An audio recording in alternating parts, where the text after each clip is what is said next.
Juan Bosco nace en una familia pues muy humilde. Es hermano de José, su madre se llama Margarita Oquiena, su padre se llama Francisco Bosco, que ya tenía del matrimonio anterior otro niño que se llama Antoni.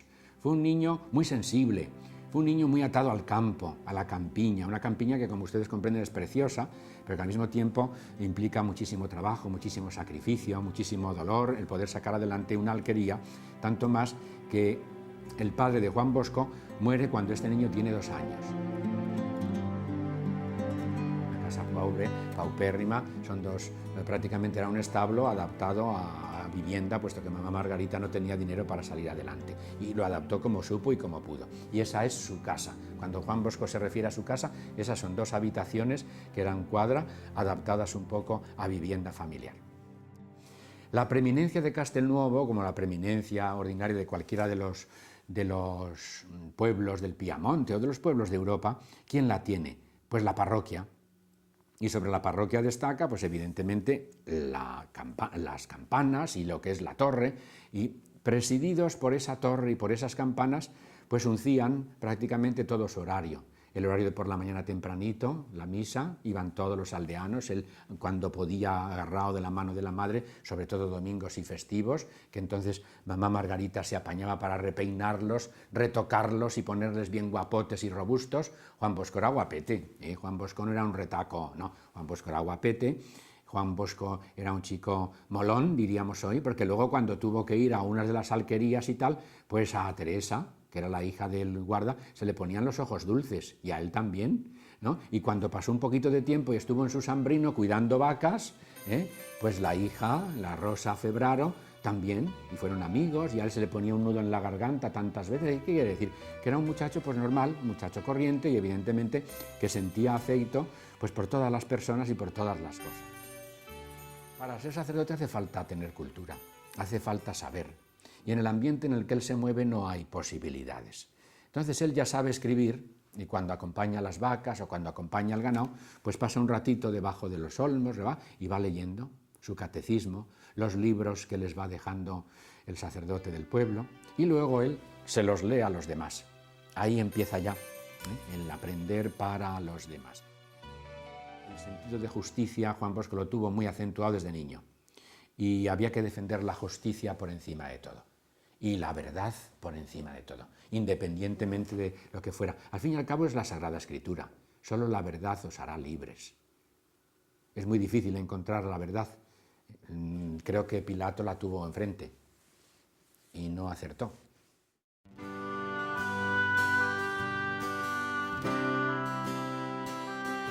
De buen campesino era fuertísimo. Aún con 52 años corría delante de todos los muchachos del oratorio y les ganaba. Yo tengo que decir, como salesiano, tengo que decir que yo creo que le dejaban ganar. Los chicos del oratorio eran buenos y querían que ganara Juan Bosco. Se ordena sacerdote en Chieri y dice su primera misa en esta iglesia ya de San Francisco de Asís en Turín. Este sitio, este lugar, es un lugar emblemático, porque de aquí va a partir, podríamos decir, la obra salesiana. Es el año 1841 y es el día de la Inmaculada.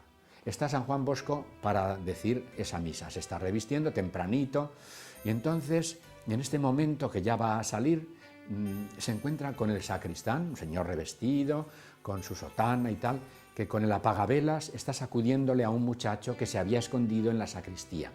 ¿Pero qué haces? Pero ¿no te das cuenta que, no? Es un momento de conflicto. Entonces, pero no sabes que es mi amigo. Con lo cual, viéndose protegido con esta supuesta amistad, aquel sacristán se retrae y le pregunta a Juan Bosco al muchacho. Era uno de tantos de esos muchachos que bajaban del Bielese, que bajaban, piensen un poco, todo el escenario, por allí cerca los Alpes, etc. Es decir, es todo otro escenario de muchachos que vienen en tromba en busca de trabajo a Turín, que es la capital, va a ser de la nueva industria. Entonces, es interesante el diálogo que hemos conservado los salesianos con Mimo, porque le pregunta al chico, dice, oye, vamos a ver, ¿tienes padres?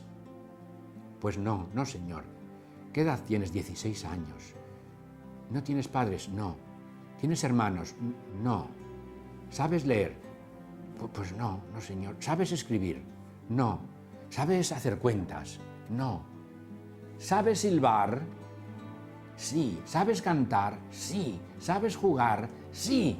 Pues vamos a rezar un Ave María. Pues si no sé, pues entre los dos, yo la rezo. Es decir, aquí nace la obra salesiana. Los salesianos nacen en una lección de catecismo. Nacen como un grupo catequético, nacen en torno a un Ave María.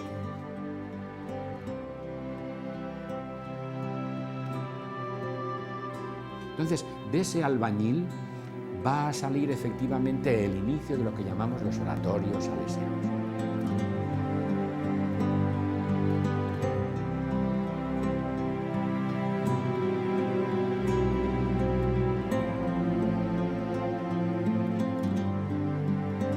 Miren lo importante, a veces estaba el sacerdote u otros sacerdotes predicando y venían en tromba un grupo de muchachos, estos albañiles y tal, y se quedaban mirando y se iban a la sacristía en espera de que el sacerdote Juan Bosco dijera su misa.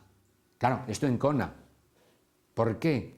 Es que habla como nosotros. Es que le entendemos. De ahí que hay que anunciar el Evangelio de forma adecuada.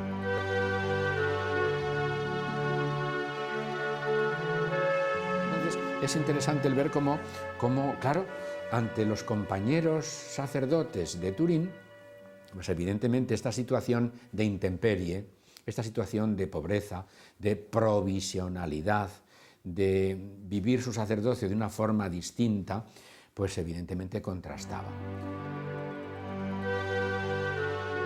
Uno de los días, con tanto trabajo y con tanto esfuerzo, eso que llamamos hoy estrés, pues cayó evidentemente en una situación de conflicto, ¿no? En una situación que él no se sentía bien y cayó redondo, estando un día entre los mismos muchachos, unas fiebres altísimas, unos temblores, le castañeteaban los dientes, no sabían los muchachos qué pasaba y tal. Don Bosco se muere, fue el grito de los aprendices de un lado y de otro, de estos estucadores, de estos albañiles, de estos.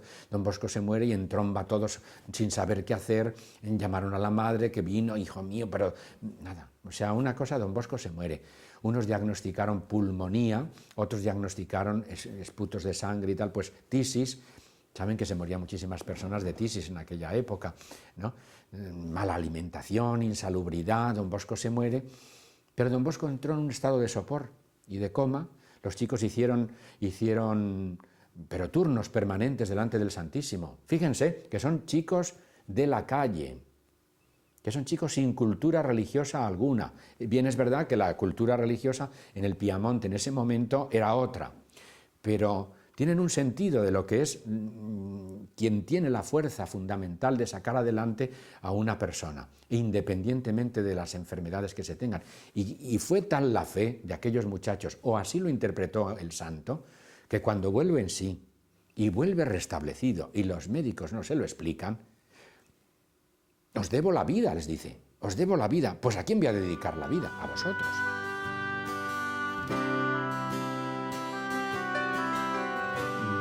Es interesantísimo el ver que cuando él ya tiene que afincarse en un sitio, pues claro, no tiene apenas dinero. ¿Y qué compra? Pues compra una casita y en un barrio limítrofe, en un barrio a las afueras, en la periferia de Turín, que se llamaba entonces Baldocco. Cerca había un hotel de mala fama que se llamaba La Jardinera. Es decir, era una situación marginal. Un sacerdote en esa situación marginal ya ha sido además acusado de loco, ya ha sido acusado de distinto, ha sido acusado de raro, pues evidentemente está pensando quién podría ayudarle y dar apoyo, y darle sostén, y darle fama, buena fama, delante de unas y otras personas. Y pensó en su madre, pero su madre ya era mayor, tenía 58 años. Y se lo consultó al párroco. ¿Qué hago yo? Pero hombre, teniendo quien tienes como madre, ¿por qué no acudes a ella? Pero mi madre, son palabras de él, es la reina de sus nietos en su sambrino. Por fin puede descansar. ¿Cómo acudir a mi madre? Pero si esto no es más que un desbarajuste. De ser la reina textual de él, va a pasar a ser una sierva de todas estas críos. Va a estar todo el día pendiente de... Pues prueba, a ver qué pasa. No hizo falta decirle nada a mamá Margarita para decirle, hijo, vamos, ya sé yo qué es lo que tú quieres y de qué pie cojeas, vamos. Y a pie, desde su Sambrino a Turín, allá que se fueron los dos, a esas dos habitaciones que pudo él alquilar poquito a poco, y un poquito de patio, no sé si eran 500 o 500 y pico liras que tenía que pagar al señor Pinardi. Más tarde iría comprando poquito a poco aquello, y entonces pues ahí nacería lo que es hoy el Gran Don Bosco, la gran casa madre de los salesianos. Entonces hay que situar un poquito los años en los cuales vive Juan Bosco. Estos años son los años 1846, 1847 al 51, los años de la unificación, intentos de unificación del Reino de Italia, que van a partir del Piamonte, cuya capital es Turín. Entonces es el conflicto que él va a tener, como tienen ordinariamente pues todos los sacerdotes del Piamonte en ese momento y hasta los católicos. Ser buen italiano y ser buen católico, con menoscabo de los estados pontificios.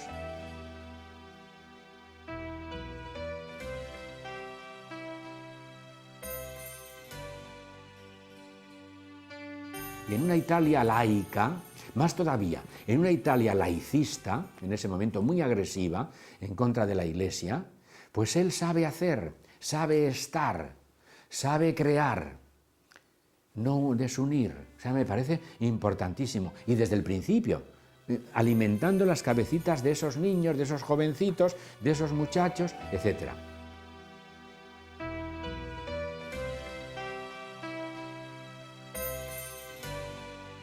Naturalmente, una persona así tuvo enemigos. En ese momento eran fuertes los valdenses, un grupo de unos protestantes en Italia, en la Italia del Norte, sobre todo en Piamonte, eran muy fuertes y un grupo de ellos eran pues muy agresivos. Muchas veces le tendieron trampas con el fin fundamental de asesinarlo. Son muchos las vicisitudes por las cuales él tiene que pasar, porque el de celoso sacerdote le llamaron muchísimas veces a confesar.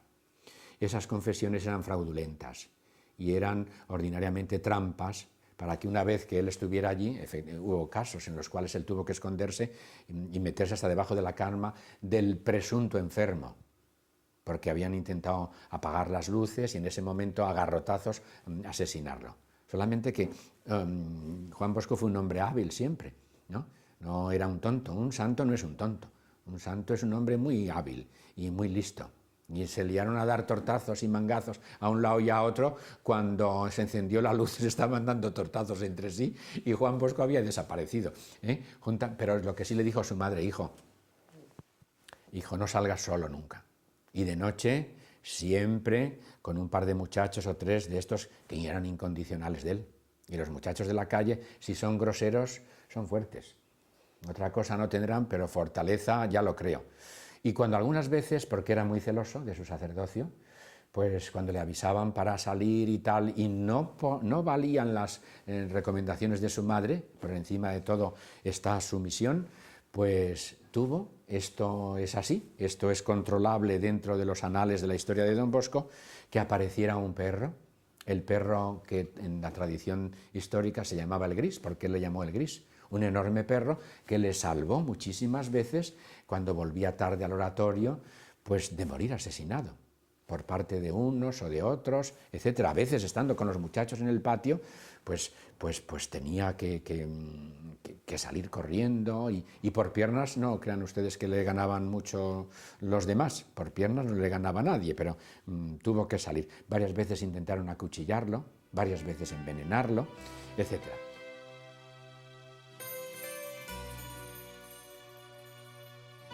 Estos mismos masones, Cavour, Sicardi, dan en esos años unas leyes de supresión de las órdenes religiosas en Italia. Por tanto, impensable fundar una orden religiosa. Pero un día, visitando a Cavour, le cayó en gracia. Y le dijo, hay que ver qué cura pero hay que ver si es que no es como los demás. Y no era como los demás, o no era como otros demás, ni mejor ni peor, pero era lo que era. Y le dice, ¿Pero usted ha pensado que usted se puede morir? Pues claro que he pensado que me puedo morir. ¿Y usted no piensa en tener continuadores? Pero vamos a ver, señor Cabur, ¿cómo voy a tener yo continuadores? Se acaban ustedes de suprimir las órdenes religiosas.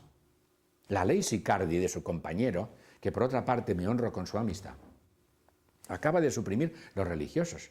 Pero si yo soy sacerdote, ¿yo qué quiere usted que funde? A ver, ¿qué quiere usted que funde? Pues tendré que fundar, evidentemente, unos seguidores que sean sacerdotes. Bueno, pues sacerdote o no, vaya usted pensando en fundar algo. Vaya usted pensando en fundar algo.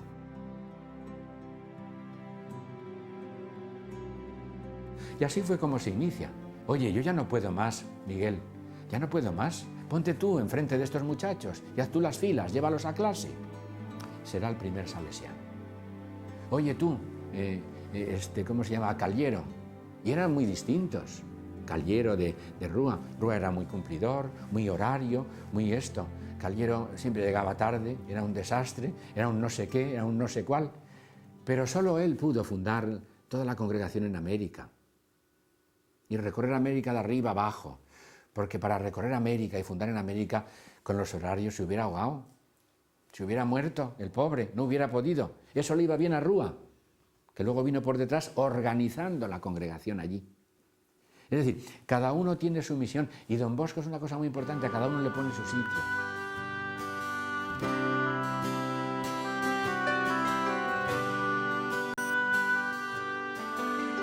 Estos niños, cuando terminaba el día, el domingo, no tenían donde caerse muertos. Y él se dio cuenta, dijo, pues no basta el oratorio.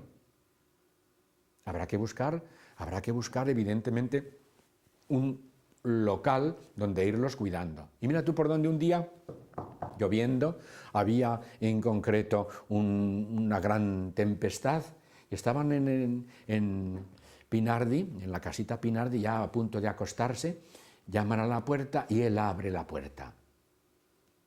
Su madre se asoma, un muchachito de unos 16 años, calao hasta los huesos. ¿Es aquí Don Bosco? Sí, sí, pasa, pasa. Tal.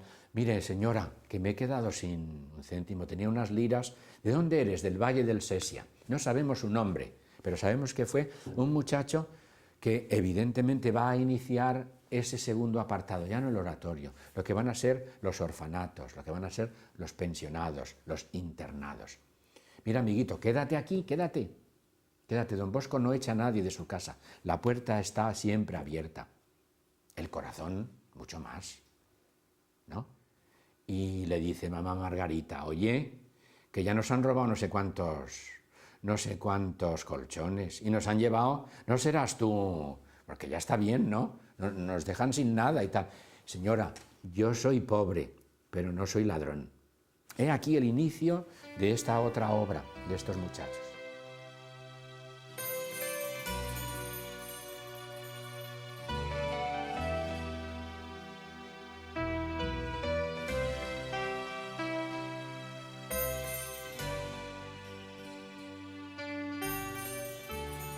Entonces, a estos muchachos habrá que darles un trabajo, habrá que darles una salida, y este trabajo y esta salida, es muy importante esto, va a ser el primero, un sacerdote católico, el primero que siendo tutor de estos muchachos, porque son menores de edad, va a firmar un contrato de trabajo con los dadores del trabajo.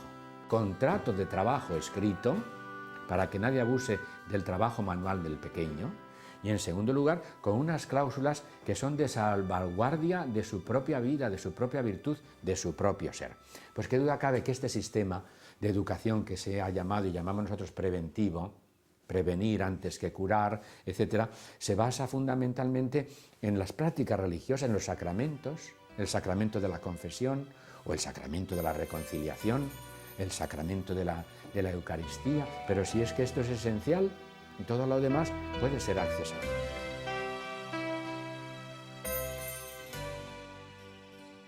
Entonces, un señor así, que prácticamente pues, se desgasta, y efectivamente aquel organismo, como dijo el médico, este organismo es un traje que se ha usado todos los días y que evidentemente ya no hay por dónde cogerlo.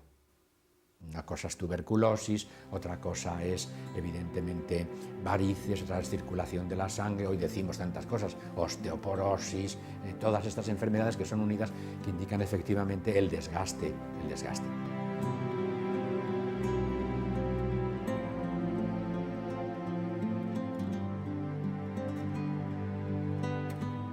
Y el 31 de enero del año 88, 1888, es el año en que muere.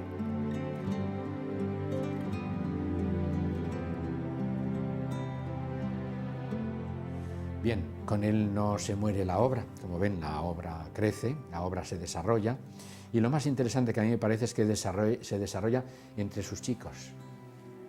Las vocaciones no surgieron de la luna, ni los continuadores surgieron del contagio, de estar del brazo, de bracete con este propio fundador.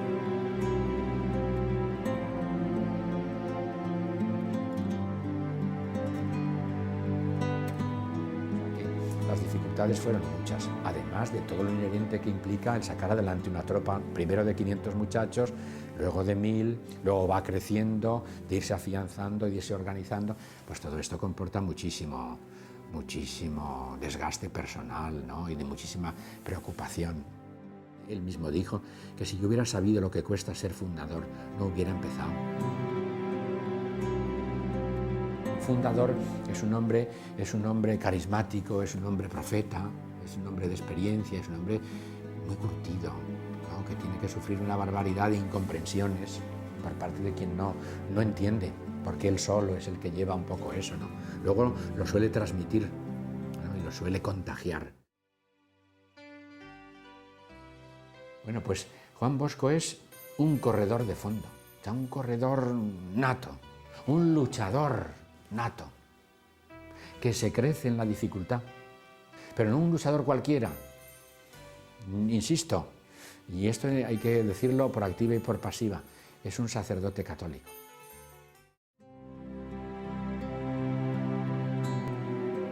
He hecho siempre todo lo que pude. Sin embargo, cuánto falta aún por hacer. En ello pensarán mis hijos.